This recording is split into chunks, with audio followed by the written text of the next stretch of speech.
मधुबन के बाबा,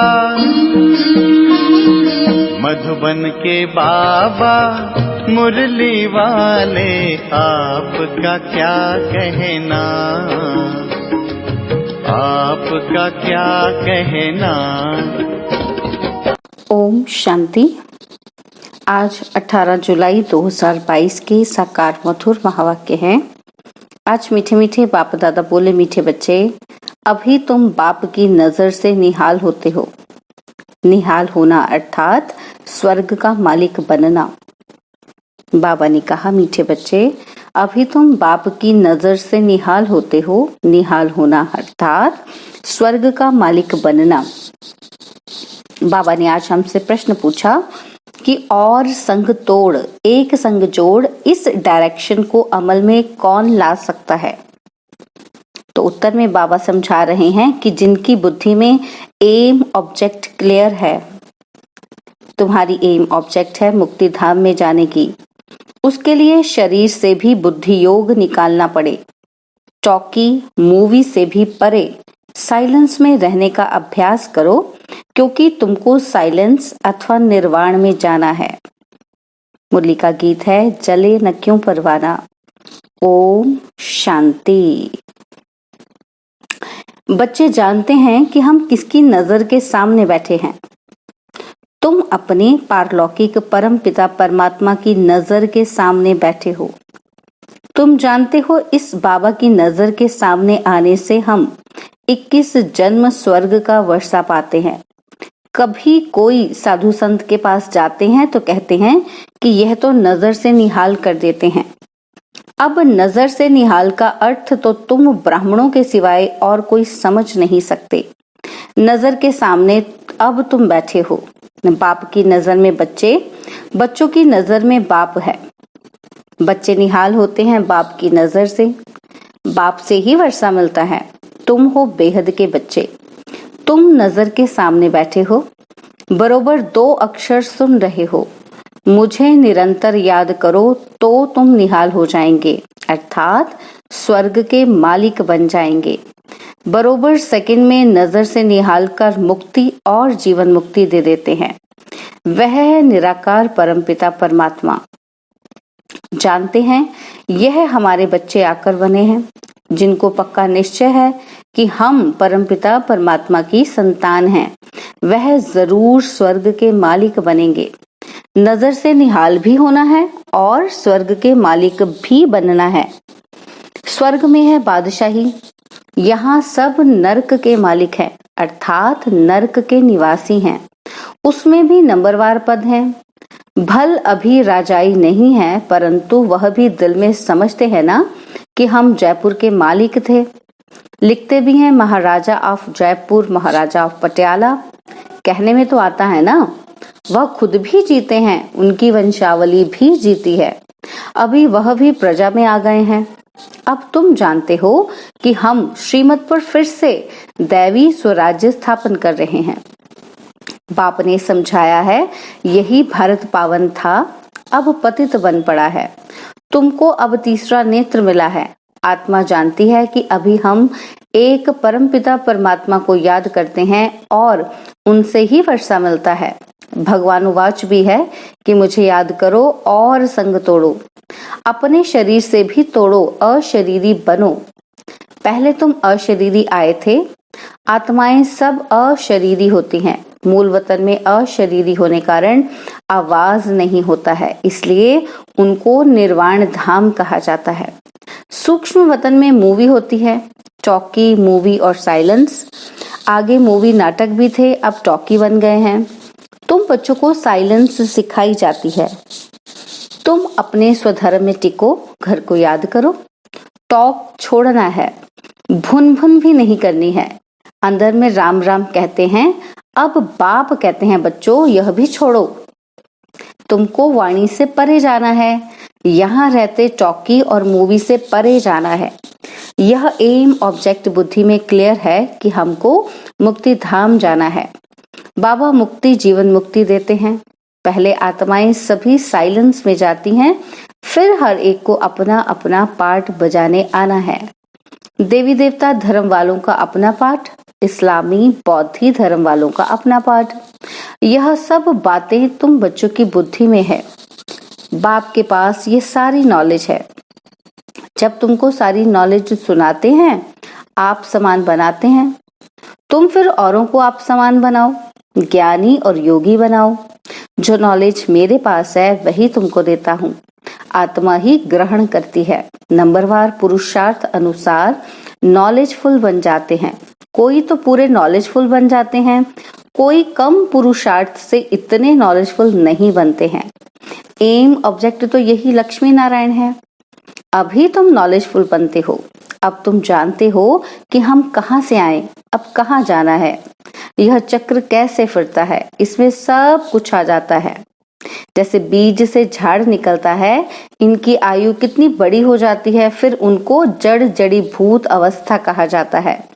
अपने पास भी झाड़ था, वह एकदम सारा जड़ जड़ी भूत हो गया तो काटना पड़ा। बनियन ट्री का मिसाल, यह भी वैरायटी धर्मों का झाड़ दिखाया है। पिछाड़ी तक थोड़े थोड़े आते रहते हैं। पहले जो पत्ते निकलते हैं वह बहुत शोभते हैं क्योंकि सतो प्रधान होते हैं। फिर रजो तमो बन जाते हैं।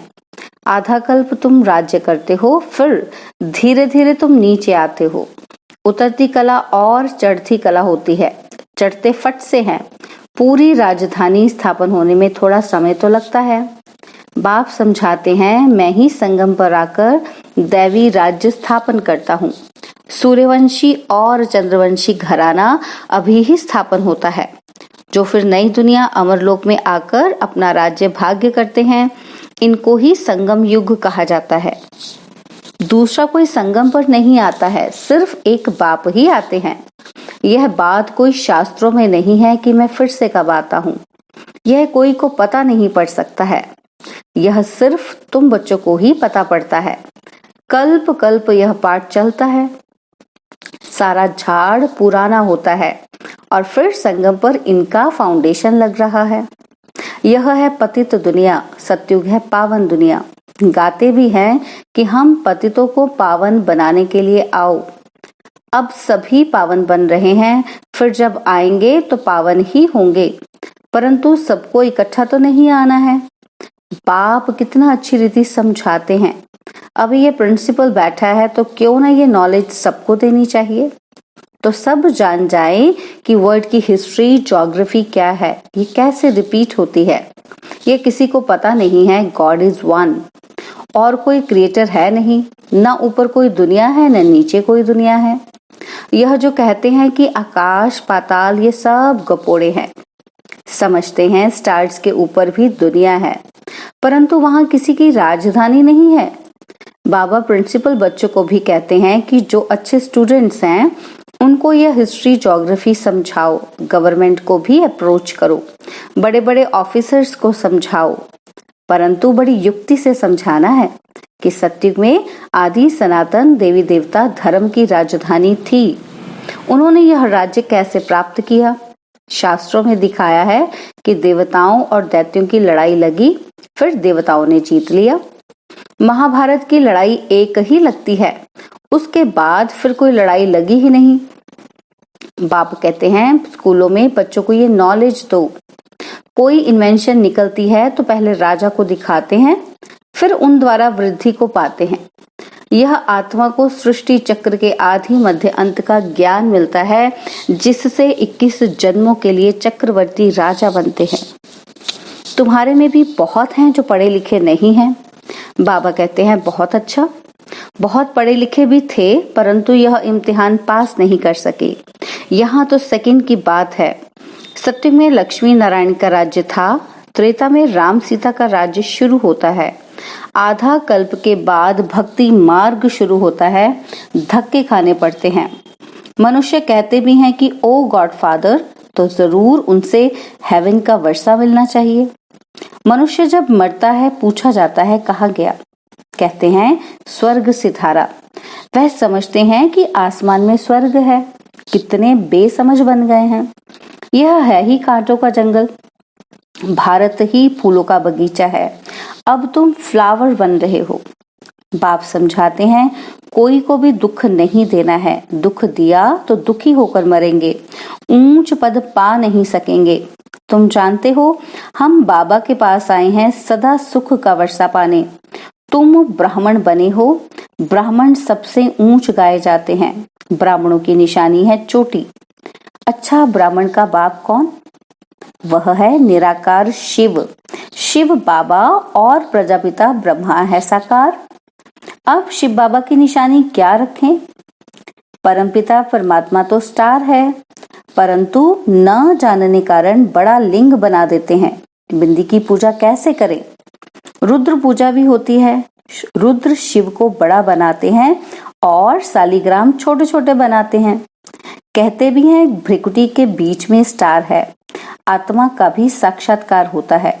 जैसे आकाश में तारा टूटता है तो सारा सफेद हो जाता है, वैसे आत्मा भी बिंदी है। आकर इतने बड़े शरीर में प्रवेश करती है, फिर कितना काम करती है। आत्मा इतनी छोटी जब शरीर से निकल जाती है तो फिर शरीर कोई काम नहीं कर सकता। आत्मा निकल जाएगी तो शरीर कोई काम ही नहीं कर पाएगा। कहेंगे मर गया। एक शरीर छोड़ दूसरा शरीर ले पाठ बजाते हैं और फिर उसमें रोने की कोई दरकार ही नहीं है।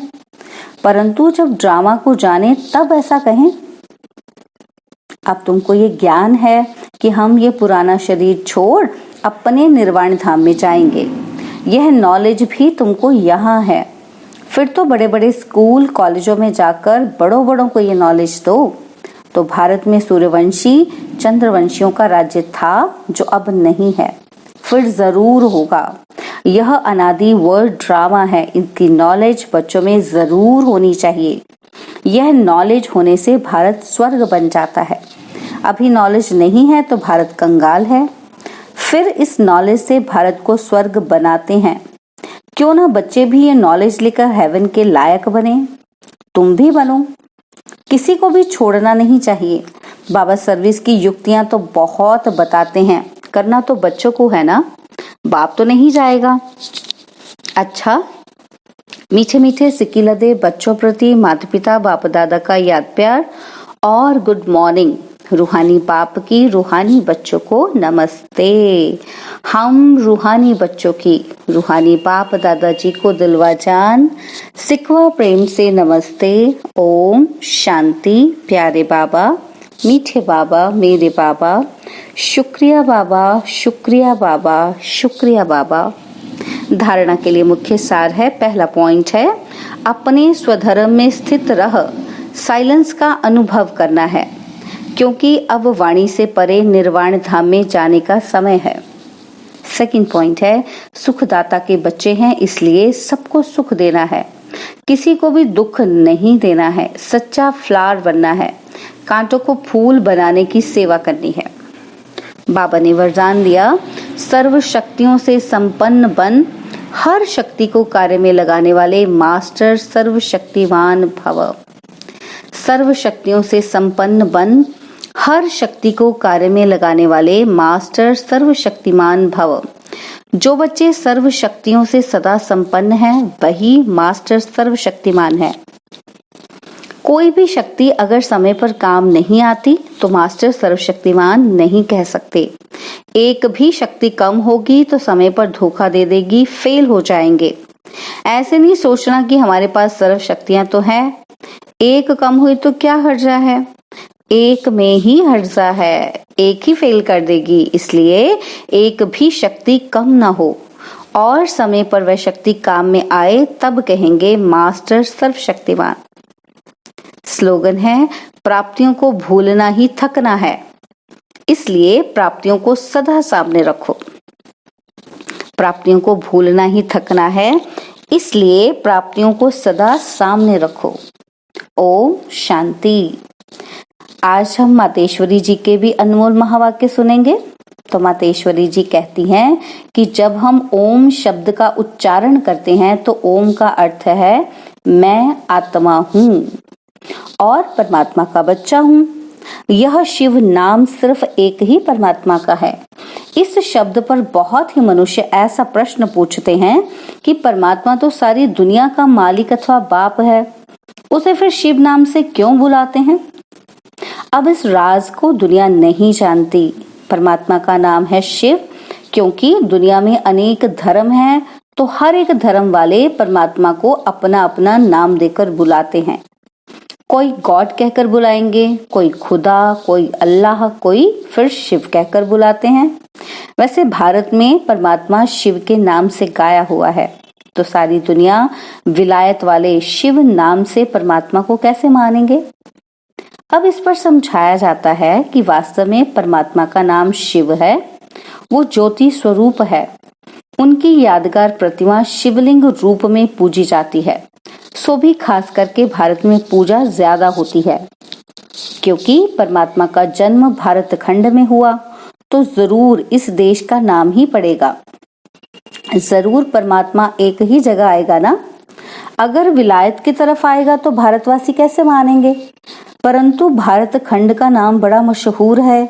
यह अविनाशी अखंड गाया जाता है, इसलिए यहाँ खुद परमात्मा पधार गए हैं। और परमात्मा के महावाक्य हैं कि जब भारत पर अति धर्म ग्लानि होती है, तब ही मैं अधर्म का विनाश और सत्य धर्म की स्थापना करने आता हूँ। और ये सारा कार्य मैं एक बार अवतार धारण करके करता हूँ। तो परमात्मा का अवतरण भी भारत में हुआ। जहाँ कल्प पहले आए थे, वहां ही फिर आना होता है। इसलिए भारत को अविनाशी खंड कहते हैं। भारत खंड परमात्मा का जन्म स्थान भी है और देवताओं के राज्य का स्थान भी है। अच्छा, ओम शांति। और अब यह एक बहुत अच्छी वीडियो भी जरूर देखें।